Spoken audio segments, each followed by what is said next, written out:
ये बात सुनकर बिल्कुल हैरान रह जाएंगे। युद्ध में इस्तेमाल होने वाले एक बैटल टैंक का वजन औसत 100 से 120 टन होता है, जिसके अंदर लगभग 60% के लगभग लोहा ही लगा होता है। यानी एक बैटल टैंक में 40 से 60 टन सिर्फ कार्बन स्टील और हाई ग्रेड स्टील होता है।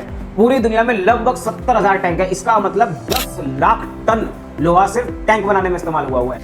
हाल फिलहाल के अंदर आपने सुना होगा ईरान और इजराइल के बीच में युद्ध छिड़ा हुआ है, जिसमें रोजाना सैकड़ों की मात्रा के अंदर बैलिस्टिक मिसाइल्स एक दूसरे के ऊपर छोड़े जा रहे हैं। एक बैलिस्टिक मिसाइल का औसत वजन 4.5 टन के लगभग होता है, जिसके अंदर 2 से 2.5 टन तो सिर्फ और सिर्फ कार्बन स्टील और हाई ग्रेडेड स्टील का इस्तेमाल हुआ है। तो सोचिए रोजाना युद्ध के अंदर कितनी मात्रा के अंदर स्टील का इस्तेमाल हो रहा है। पूरी दुनिया के अंदर लगभग एक साल में 1.8 बिलियन टन लोहा बनता है। एक औसत की बात करेंगे तो दिन के अंदर 5 मिलियन टन, जिससे आप 10,000 से ज्यादा टैंक्स और 1,000 से ज्यादा बड़ी बड़ी मिसाइलें बना सकते हैं।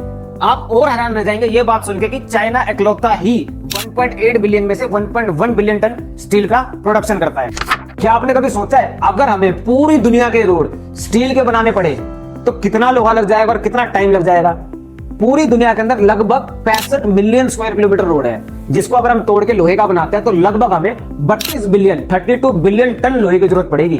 और इस प्रोसेस को करने के लिए हमें लगभग 1000 साल का समय लग जाएगा। अगर धरती जितनी बड़ी एक लोहे की बॉल हो तो उसमें कितना लोहा लग जाएगा? धरती का जो एवरेज रेडियस है वो 6,500 किलोमीटर का है।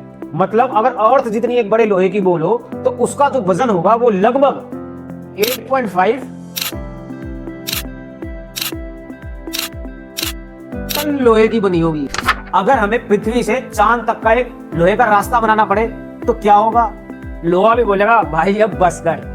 अगर हम पृथ्वी से चांद तक एक 12 mm टीएमटी बार बिछाते हैं तो उसका जो लगभग वजन होगा वो 3.5 लाख टन होगा, जिससे हम लगभग 30 मंजिल ऊंची 50 से ज्यादा इमारतें बना सकते हैं। लेकिन हमें क्या है, हमें तो चांद तक सीढ़ी बनानी है।